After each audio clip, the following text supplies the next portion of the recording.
And now for part two, the wife and the girlfriend at the funeral home. As the girlfriend sat there silently, you could really tell that anger towards the wife.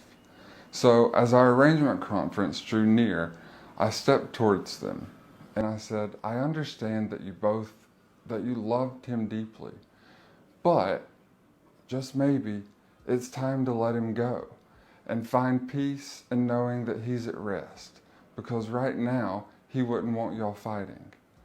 The wife and the girlfriend locked eyes for a moment, daring each other to back down. The wife, she took a deep breath. Her expression, it's still like so set in stone in my mind.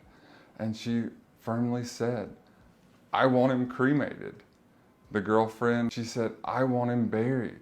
She just kept yelling that over and over, I want him buried. The two women, they just began to argue loudly, their voices raising and echoing through the funeral home. And that's when it's time to intervene. But the women, they were lost in their anger and grief.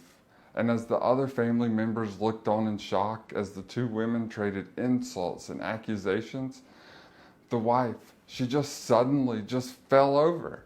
She just fell to the floor, just crying. She was on her knees and hands, just crying, sobbing her eyes out, and just her small frame shaking. And the girlfriend, you could see her anger just disappear. It just went away and it was replaced with concern.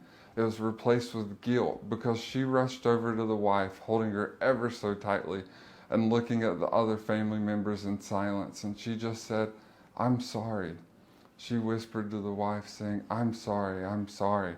I didn't mean to fight with you. We both loved him so much, and I know how he loved us too. So the girlfriend and the wife, they got up off the floor, and the wife's puffy eyes, she looked at the girlfriend and she said, I know. I'm sorry too. Let's just let him go and find peace. The two women, they embraced there, sharing their grief and their love for a man that they both cared so much about.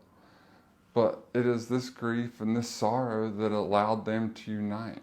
And as they left the arrangement conference that day and walked out of the funeral home, they walked arm in arm, laughing and talking about the good times that they shared with him so that they can find their way forward.